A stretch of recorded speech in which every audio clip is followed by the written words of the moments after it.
Okay, in this video, I'm going to tell you how to run a 2-hour 57 marathon. And I'm going to show you how to train for it. And I used exactly this method when I went from running a 4-hour 25 marathon to moving forward an hour and running 3 hours and 25 minutes. But then it clicked and I was able to blow past 3 hours and run 2 hours 37 once I implemented the precise sessions I'm going to give you. One of the main reasons I see marathon runners stagnate and get frustrated is because they quickly get into marathon running and focus only on their endurance. And even if they're running fast once a week, they're often neglecting the key component that moves them forward as a marathon runner. What that means is they go from running a 3:30 marathon, the next marathon is 3:25, next one 3:20. They're making these incremental gains, which is brilliant, but they're not getting anywhere near their potential because they're not training in the right way. I'm Lee Grantham, a coach and a professional ultra runner,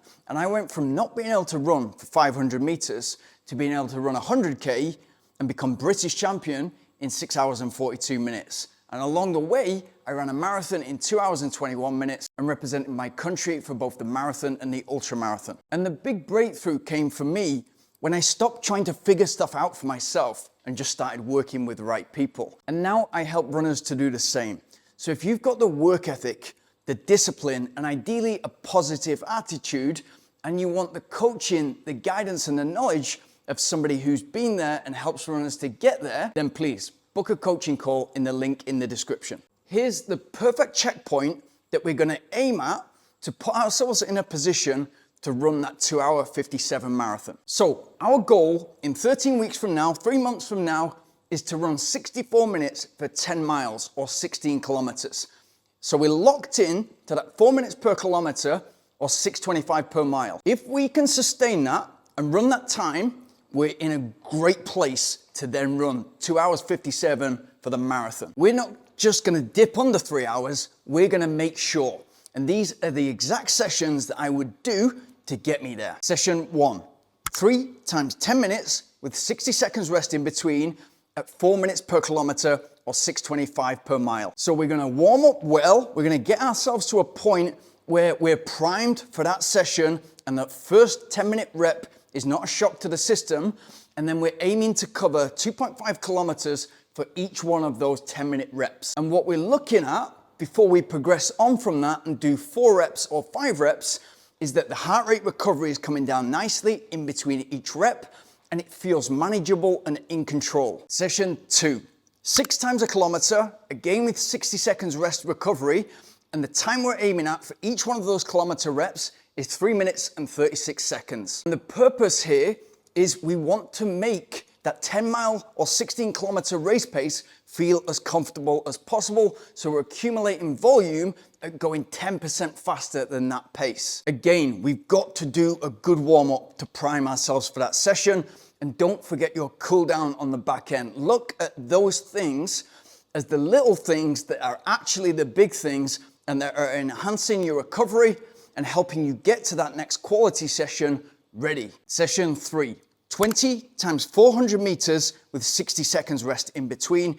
And again, the pace that we're aiming at is 10% quicker than that 10-mile goal pace. So we're aiming to run those at 3:36 per kilometer pace or 5:48 per mile. And although it's 400 meters and it sounds like a brilliant time to hit the track, do yourself a favor and do them out on the road specific to the surface that we're going to be competing on for both the 10-mile and the marathon later. Session 4. 4 times 2 kilometers with 60 seconds rest in between at 3:45 pace or 6:02 per mile pace. So we're moving over the ground just slightly faster than what we want to be running for that 10-mile or 16-kilometer race. Session 5. 2 times 5 kilometers with 60 seconds rest in between. And we're going to be targeting that 4 minute per kilometer or 6:25 per mile. Now, there's absolutely nowhere to hide in those long 5-kilometer intervals.